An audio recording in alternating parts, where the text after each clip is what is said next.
নমস্কার বন্ধুরা, পৌশালী রান্নাঘরে সবাইকে স্বাগত। আমার আজকের রেসিপি চিকেন কোপ্তা কারি। চিকেন কোপ্তা কারিটা আমি কিভাবে করছি চলো তোমাদের সাথে সেটাই শেয়ার করব।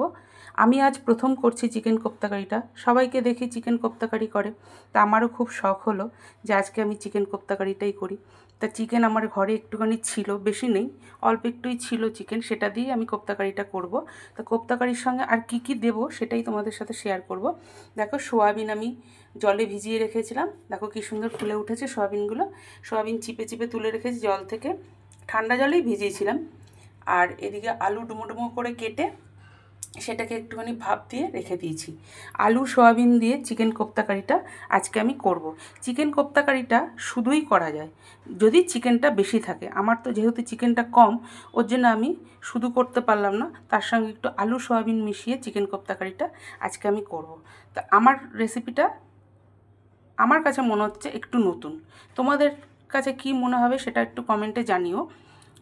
তোমাদের কাছে একটু অন্যরকম যদি লাগে আমার রেসিপিটা, তাহলে তোমরা একটু কমেন্টে অবশ্যই কিন্তু জানিও বন্ধুরা। আর তোমরা কে কীভাবে করো চিকেন কোপ্তা কারি সেটাও আমাকে কমেন্টে জানিও। চিকেন কোপ্তা কারি আলু দিয়েও করা যায়, শুধু চিকেন কোপ্তা করে সেটাও কারিটা করা যায়। কিন্তু যেহেতু আমার চিকেন একদম অল্প, ওর জন্যে আমি কি করছি, তার সঙ্গে সয়াবিন আলু দিয়ে একদম চিকেন কোপ্তা কারিটা করব। আচ্ছা, এবার চিকেনটাকে আমি পুরো পেস্ট করে নিয়েছি। বোনলেস চিকেন ছিল আমার কাছে, চিকেনটাকে আমি মিক্সিতে পেস্ট করে নিয়েছি। সেটার মধ্যে এবার দেবো আমি হচ্ছে একটু লেবুর রস দিচ্ছি। দেখো আমার পাতিলেবু নেই, গন্ধলেবু রয়েছে, সেটাই দিয়ে দিচ্ছি আমি। গন্ধলেবুর রসটা আমি একটু দিয়ে দিলাম চিপে।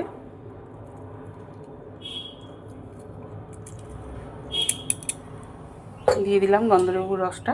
আর এবার দেখো পেঁয়াজটাকে আমি চপ করে রেখেছি, কেন এর মধ্যে পেঁয়াজ তোমার বেশি বড় বড় হলে পরে খেতে ভালো লাগবে না, ওই জন্যে চপারে চপ করে রেখে দিয়েছি আমি পেঁয়াজটাকে। এই দেখো চপার মেশিন এটা আমার, এটাতে চপ করে রেখেছি। এবার পেঁয়াজগুলো আমি সব দিয়ে দিচ্ছি। আজকের ভিডিওটা হয়তো আমার একটু বড় হবে বন্ধুরা। আর এবার দিচ্ছি রসুন, আমি থেতো করে রেখেছি হামনদিস্তাতে, আর এটা গ্রেটারে গ্রেট করে রেখেছি আদাটা। এবার আদা রসুনটাও দিয়ে দিচ্ছি আমি। দেখো আদা রসুনটা আমি দিয়ে দিলাম এর মধ্যে।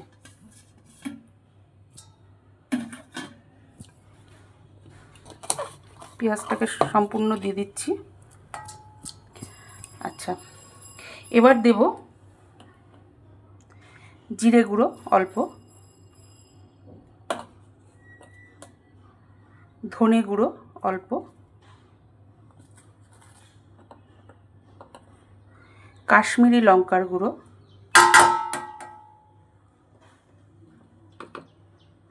হলুদ অল্প,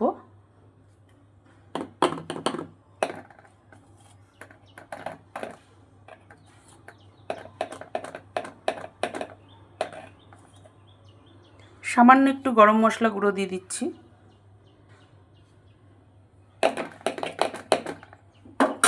এবার দেব নুন,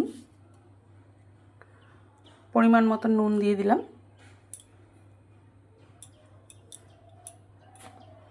এবার দেব একটু গোলমরিচের গুঁড়ো।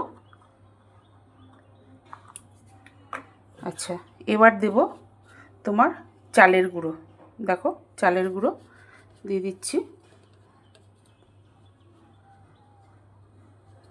আমি অল্প দিলাম, যদি প্রয়োজন হয় পরে আবার দেব। এবার দেব কাঁচা লঙ্কা পেস্ট। কাঁচা লঙ্কা কুচি করেও তোমরা দিতে পারো, আমার যেহেতু পেস্ট রয়েছে আমি কাঁচা লঙ্কা পেস্টটা দিয়ে দিচ্ছি। ফিরে আসছি পরবর্তী স্টেপে। এবার দেখো বন্ধুরা আমার এটা মাখা হয়ে গেছে। এবার আমি ছোট ছোট বলের আকারে আমি এবার কড়াইতে ছেড়ে দেবো। দেখো কড়াইতে তেল দিয়ে দিচ্ছি, তেলও গরম হয়ে গেছে। এবার বড়ার মতন করে আমি একটু কড়াইতে দিয়ে দেবো।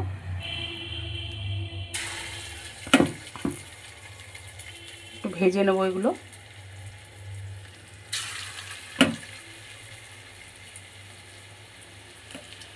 আমাদের কার কার ভালো লাগে একটু কমেন্টে জানিও তো বন্ধুরা, কে কে ভালোবাসো কোপ্তা কারিটা চিকেনে। আমি আজকে প্রথমেই খাবো, আশা করি খুবই ভালো লাগবে। চিকেন তো খেতে খেতে একঘেয়েমি হয়ে গেছে, তা ভাবলাম যে চিকেন যখন একটুখানি রয়েছে, বোনলেস চিকেন, তাহলে ওটা দিয়ে একটু কোপ্তা কারি করে ফেলি। সে রান্না করলে আলু দিয়ে আমি একটু ঝোল করতেই পারতাম, ইচ্ছা করেই আমি করিনি ঝোলটা। কোপ্তা কারিটা করবো বলে আর চিকেন কষাটা করলাম না। ভালোই হয়েছে, বোনলেস চিকেন যখন ঘরেই রয়েছে তখন খুব ভালোই হলো, তখন সেটাকে কোপ্তা কারি করে নিতে পারবো।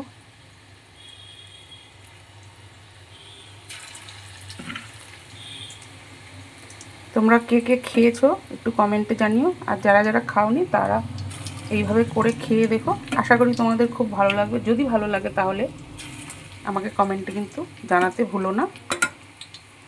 আর আমার আজকের ভিডিওটা যদি তোমাদের ভালো লাগে তাহলে একটা লাইক কমেন্ট শেয়ার করে কিন্তু বন্ধুরা অবশ্যই পাশে থেকো।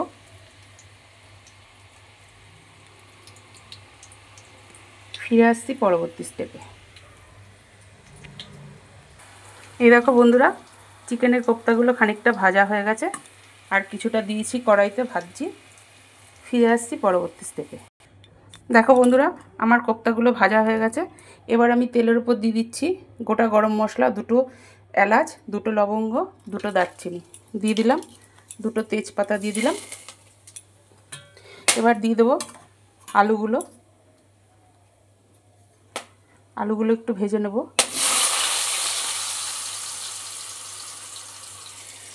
দেখো আলুগুলো দিয়ে দিচ্ছি তেলের উপর।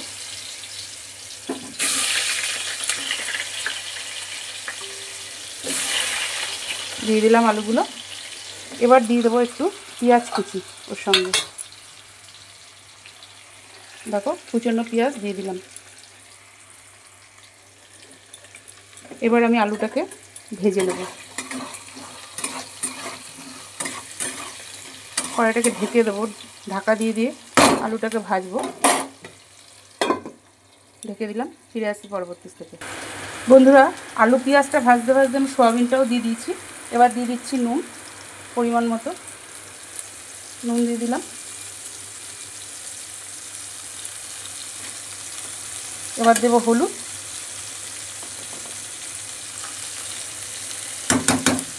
এবার দেবো কাশ্মীরি লঙ্কার গুঁড়ো,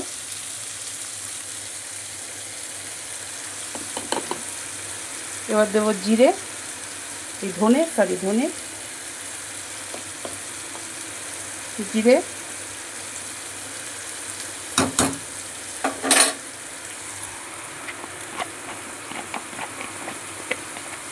দেবো একটু গরম মশলা,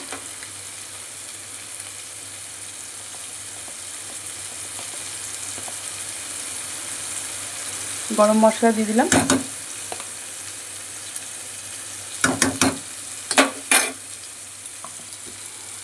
এবার আমি কষিয়ে নেব মশলার সাথে।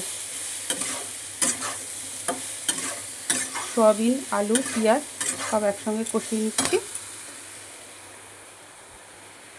এইবার দেব কাঁচা লঙ্কা পেস্ট, কাঁচা লঙ্কা পেস্ট দিয়ে দিলাম। এবার দেব পেঁয়াজ, আদা, রসুন পেস্ট করা রয়েছে সেটাও দিয়ে দিচ্ছি, দিয়ে দিলাম। এবার আমি মশলার সাথে কষিয়ে নেব সব একসঙ্গে। আজকে ভিডিওটা একটু লং হয়ে গেল বন্ধুরা, অনেকটাই লং হয়ে গেল।